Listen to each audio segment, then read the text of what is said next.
Assalamualaikum warahmatullahi wabarakatuh. Alhamdulillahil wahidil qahhar muqawwiril laili 'alal nahar tadhkiratan lil qulubi wal absar wa tabsiratan lidzawil albabi wal i'tibar. Wassalatu wassalamu 'ala sayyidina Muhammadin al-Mukhtar wa alihi al-athhar wa sahbihi al-akhyar wa man tabi'ahum bi ihsanin ila yaum al-mahsyar. Wa ba'du fadlah maftah 'alaina al-fiqh wa ad-darsu al-fatihin والهمنا الصواب والإخلاص في أقوالنا وأفعالنا وحركاتنا وسكناتنا وسدد يا إلهي خطانا وكن معنا حيث كنا بتوفيق والعناية والرعاية من البداية إلى النهاية إنك على ما تشاء قدير وبالإجابة جدير آمين يا رب العالمين. Yang saya muliakan segenap pengurus DKM Masjid Al-Barokah serta para asatidzah penghujjah hadirin hadirat sekalian.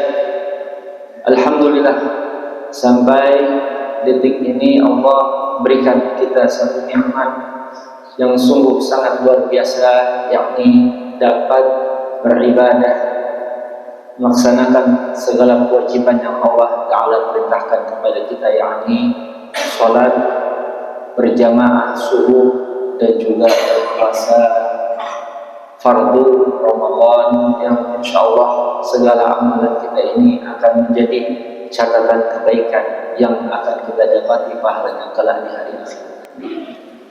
Salawat dan salam kalau kita sampaikan kepada junjungan kita Nabi besar Muhammad sallallahu alaihi wasallam kepada para sahabatnya.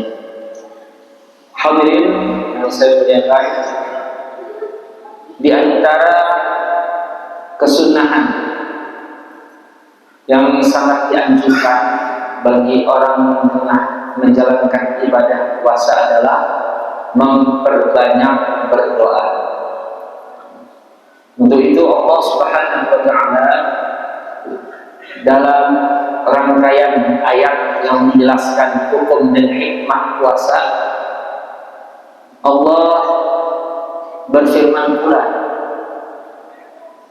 tentang perintah untuk berdoa itu sendiri, yakni dalam surah Al-Baqarah mulai dari ayat 183 Allah Ta'ala berfirman, ya ayyuhalladzina amanu kutiba 'alaikumus shayamu kama kutiba 'alal ladzina min qablikum la'allakum tattaqun ayyaman ma'dudat faman kana minkum maridan aw 'ala safarin fa'iddatun min ayyamin ukhra wa 'alal ladzina yutiqunahu fidyatun ta'amu miskin faman tatawwa'a khairan fa huwa khairun lahu wa an tashkuru in kuntum ta'lamun.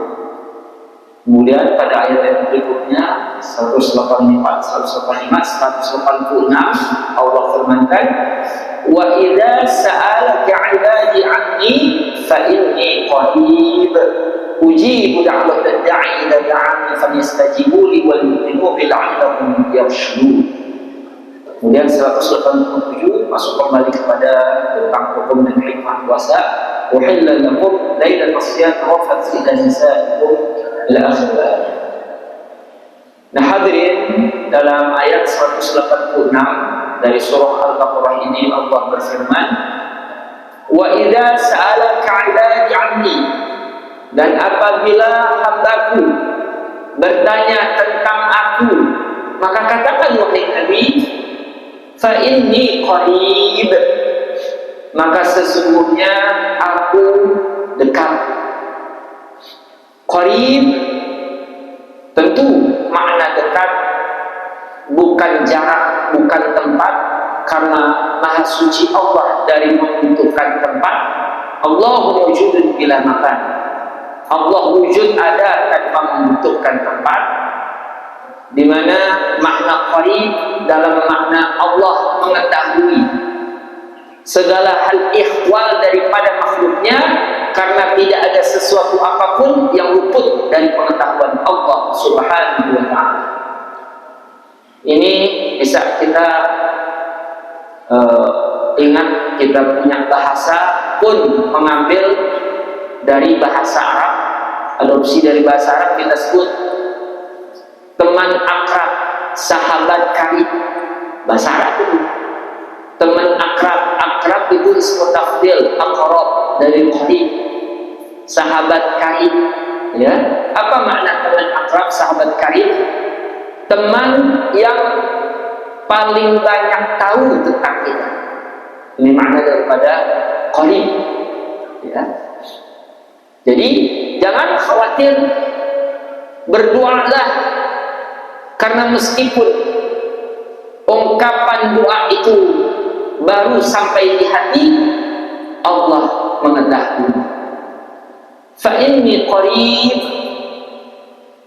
Kemudian Allah berikan syarat untuk orang yang berdoa agar diterima, diijabah doanya oleh Allah Subhanahu wa taala, yakni dengan firman-Nya, ujibu da'watad da'i idza da'ani.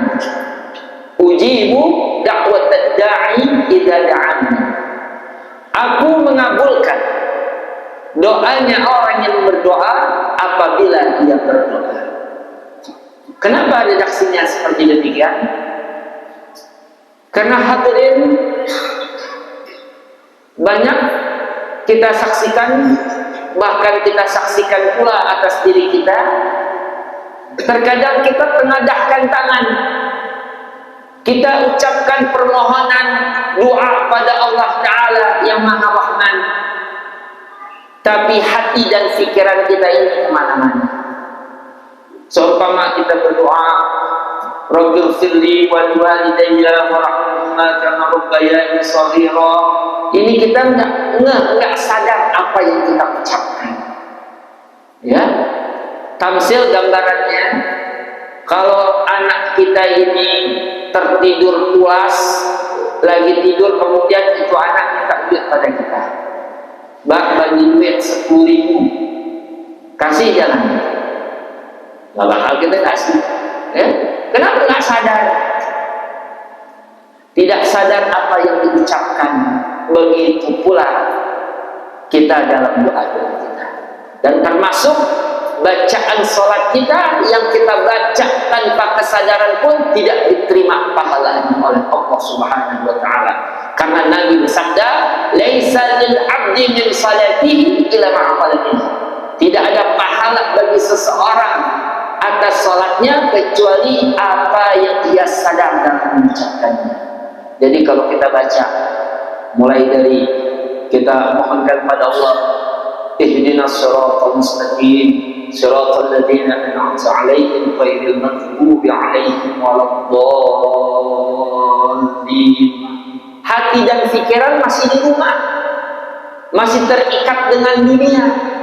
Ya, tentu permohonan seperti ini tidak dianggap sebagai permohonan, karena hakikatnya kita tidak disebut sebagai orang yang memohon dan meminta. Nih, ya. Jadi ini syarat pertama. Syarat yang kedua, falyastajibu li. Maka hendaknya mereka memenuhi perintahku. Termasuk pula menjauhi segala larangan Allah Subhanahu wa taala.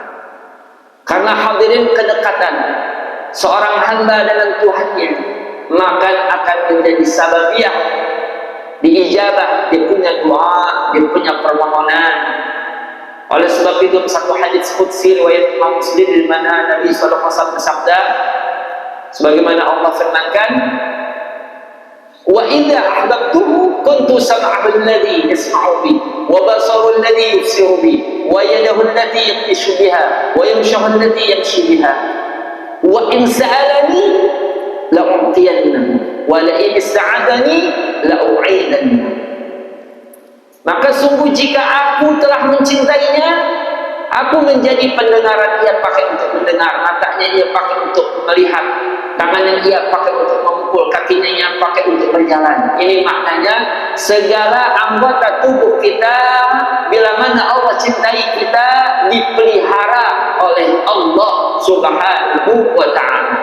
Bukan maknanya nanti balik Allah bukan, ya, pandai lah. Tidak ada itu dalam akidah Islam. Jadi maknanya segala indera kita ini, anggota tubuh kita, tidaklah melakukan suatu amalan kecuali yang akan mendatangkan ridha Allah Subhanahu wa taala. Nah, Jika sungguh dia berdoa, dia memohon, dia meminta, la u'tiyanna, sungguh aku akan berikan. Ya, ini lam jawab. Jadi taukid, ada nun taukid sakilah, la u'tiyanna, sungguh aku benar-benar akan berikan. Hadirin, ya, bagi orang yang dicinta Allah Subhanahu wa ta'ala. Termasuk hadirin banyak hadis di mana diantaranya terpenuhinya doa, yakni dengan memenuhi perintah Allah untuk memakan makanan halal. Dalam satu hadis riwayat Al-Imam Muslim, Nabi SAW bersabda, al-halal bayyin wal haram bayyin wa bainahuma umur mustabihat. La, inna Allah tayyibun la yaqbalu illa tayyiban wa inna Allah amara al-mu'minina bima amara bihi al-mursalin. Faqala ta'ala ya ayyuhan rusulu kulu min at-tayyibati wa'malu salihan. Wa qala ta'ala ya ayyuhalladzina amanu kulu min at-tayyibati ma razaqnakum. Thumma dzakara rajulan yuqimu as-safar ash'atha akhdar yamuddu yadayhi ila as-sama' ya rab ya rab wa mat'amuhu haram wa mashrabuhu haram wa malbasuhu haram wa ghudhiya bil haram fa anna yustajabu lahu. Ini dalam satu hadis Nabi bersabda, inna Allah tayyibun la yaqbalu illa tayyiban. Sesungguhnya Allah itu maha baik, Allah tidak terima kecuali yang baik. Dan sesungguhnya Allah menerima, Allah memerintahkan orang-orang mukmin sebagaimana Allah perintahkan para rasul. Allah Ta'ala berfirman, ya ayyuhan rusulu kulu minat thayyibati wa'malu salihah. Wahai para rasul, makanlah dari yang thayyib, yang halal, yang baik, dan beramal solehlah. Makanlah dari yang thayyib, yang baik, yang halal, dan beramal solehlah. Ini kita lihat dalam ayat ini hadirin, makan dulu, beramal dulu. Makan dulu, karena makan jadi energi. Indah khala halalan kharaja halalan, wa indah khala haraman kharaja haram, wa indah khala subhatan kharaja subhatan. Kalau yang makan, yang kita makan ini halal, thayyib, maka yang kita lakukan pun hal-hal yang baik. Maka insya Allah saya yakin antum yang hadir pada pagi hari ini, kita bisa sholat, kita bisa taat, kita bisa ibadat. Insya Allah ini semua sababiah dari makannya kita akan yang halal, yang thayyib. Kalau bukan yang halal, yang thayyib, nggak bakal sampai ke masjid. Dah susah, berat kaki kita langkahkan ke tempat kebaikan. Nah, hadirin, ya. Kemudian Allah perintahkan pula kepada orang-orang ya ayyuhalladzina amanu kulu min thayyibati ma razaqnakum. Wahai orang-orang yang beriman, makanlah dari yang halal, yang baik, dari apa yang kami rezekikan. Kemudian Nabi menceritakan ada seseorang yang melakukan perjalanan panjang, seorang musafir, kusut masai, dia punya rambut berdebu, dia punya baju, kemudian dia berdoa, ya Rabb, ya Rabb.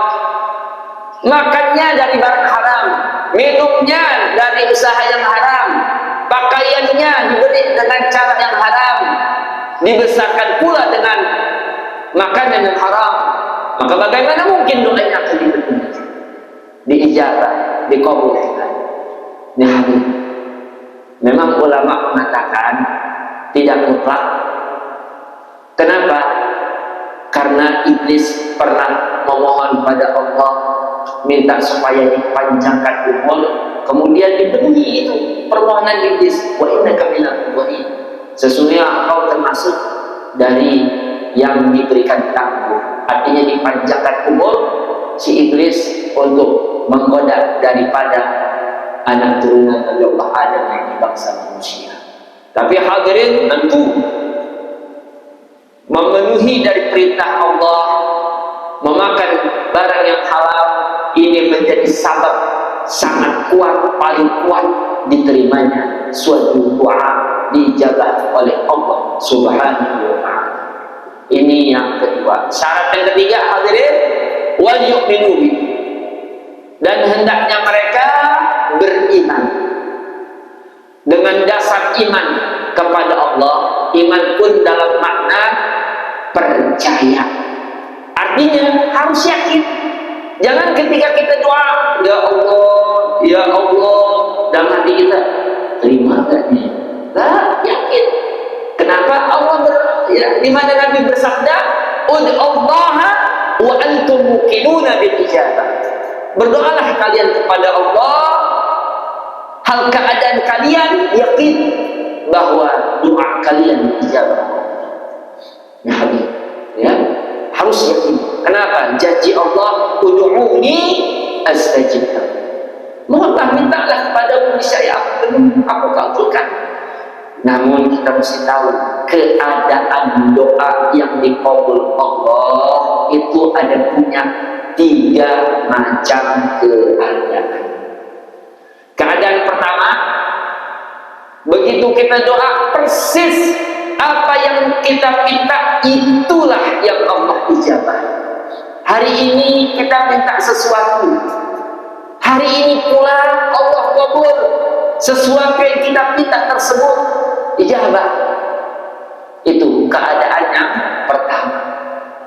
Keadaan yang kedua, kita memohon sesuatu tapi Allah alihkan kepada sesuatu yang lain yang merupakan pilihan Allah. Tentu pilihan Allah pasti baik, karena Allah Maha baik, tidak mengkehendaki hambanya kecuali kebaikan. Kita minta A, dikasih B. Karena hadirin yakinlah, sebagaimana Allah berfirman, "Wa 'asa an takrahu syai'an wa huwa khairul lakum, wa 'asa an tuhibbu syai'an wa huwa syarrul lakum, wallahu ya'lamu wa antum la ta'lamun." Boleh jadi kalian tidak menyukai sesuatu, tapi sesuatu tersebut baik buat kalian. Boleh jadi kalian mencintai sesuatu, menyukai sesuatu, tapi sesuatu tersebut buruk untuk kalian. Allah mengetahui, sedang kalian tidak mengetahui. Kita anggap ini baik, mungkin sekarang, sampai tahun depan, pada masa-masa selanjutnya belum tentu. Tapi kalau sudah pilihan Allah, pasti.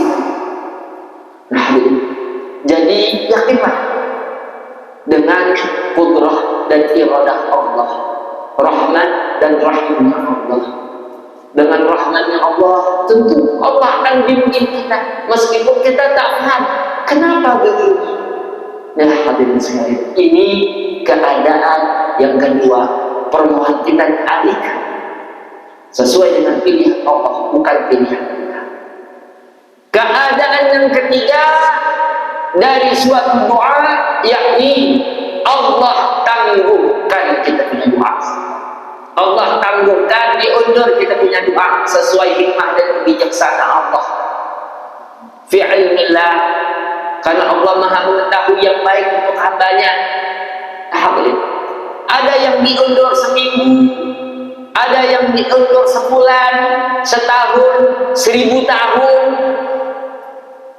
Karena hadirin, Nabi Allah Ibrahim alaihissalam pernah berdoa, "Rabbana wab'ats fihim rasulan minhum yatlu 'alaihim ayatik." Tuhan kami, utuslah pada mereka, yakni penduduk Mekah, dari kota Mekah ini, seorang rasul yang akan membacakan ayat-ayat. Kapan wujud nyata diijabahnya doa Nabi Allah Ibrahim tersebut? 3000 tahun kemudian. Karena ulama dari ahli tarikh menyatakan jarak jeda antara Nabi Ibrahim dan Nabi Muhammad 3000 tahun. Jadi setelah 3000 tahun baru itu doa muncul dalam kenyataan di kehidupan ini. Kalau kita beda, ya Allah, besok jangan kerajaan capek ya Allah. Besok ya Allah, udah lelah ya Allah. Allah tahu kita capek. Nah, ya, jadi teruslah berdoa, banyaklah berdoa. Karena penangguhan tersebut, hadirin, bahkan ada yang ditangguhkan sampai hari akhirat di mana seorang mukmin saat dia masuk surga, dia lihat dia punya kitab amalan, ini banyak banget ini. Pahala yang mana ini? Pas dilihat, nggak adanya pahala dari doa-doa yang dipanjatkan di alam dunia yang belum wujud dalam kehidupan dunia ini, berbentuk suatu pahala yang sangat luar biasa indah, mulia, yang menjadikan si mukmin mulia kedudukannya di surga Jannatul Na'im. Sampai ada orang yang mengatakan, aduh aturan dulu jangan diijabah doa saya. Saking indahnya itu pahala di sisi Allah Subhanahu wa ta'ala. Inilah hadirin sekalian. Maka dengan demikian teruslah berdoa, memohon pada Allah. Jangan pernah bosan. Jangan pernah bosan. Kenapa? Allah nggak pernah bosan. Ya. Ulama ada satu makalah, satu ungkapan, Allah yaghdabu in tarakna su'alahu wa bani adam hina yus'alu yaghdabu. Allah nggak suka, Allah marah. Nggak suka, nggak adanya Allah nggak suka kalau kita nggak doa, kita nggak memohon, kita nggak meminta, Allah nggak suka. Ya. Tapi manusia kalau dimintain melulu, ya suka nggak suka aja. Sekali, 2 kali, 3 kali, 4 kali itu tuman. Biasaan. Ini manusia. Kalau Allah semakin dipinta, semakin Allah suka. Inilah hadirin. Ya. Karena doa itu menandakan kita ini fakir, kita ini butuh, kita ini perlu akan bantuan Allah, akan karunia Allah, gitu kan? Ya. Jadi sementara ulama menyatakan beda yang disebut doa dengan permohonan. Kalau ini dengan permohonan, kayak kita permohonan pengen dapat satu jabatan, ya, jadi anu di posisi anu, udah dapat, udah aja. Doa nggak begitu. Nah hadirin, yang namanya doa senantiasa terus kita bermohon. Ya, jangan sampai kita orang ada perlu doa sama Allah, giliran ada perlu diamalin doa dari sang kawan, diamalin proyeknya degol, udah nggak bayang lagi. Inna lillahi wa inna ilaihi raji'un. Nah hadirin, jadi doa ini suatu ibadah sebagaimana Nabi sabdakan, ad-du'a mukhli'an, ad-du'a silahul mu'min. Doa itu intinya ibadah. Doa itu senjata ibadah. Maka hadirin, adalah kita memperbanyak doa, sehingga dengan berdoa setidaknya kita selalu optimis. Harapan kepada Allah yang maha memberi, yang maha kuasa, yang maha berkehendak, maka insya Allah nggak akan pernah kita putus asa dalam menghadapi kehidupan dunia ini dengan segala ujian dan cobaan. Sehingga dengan demikian kita hidup dalam pengharapan pada Allah, selalu bergantung pada Allah, sehingga demikian semoga Allah jadikan ujung akhir kehidupan kita dalam husnul khotimah. In uridu an asbiqakum tafkiran ma'akum min hadana wa ajma'in. Wassalamualaikum warahmatullahi wabarakatuh.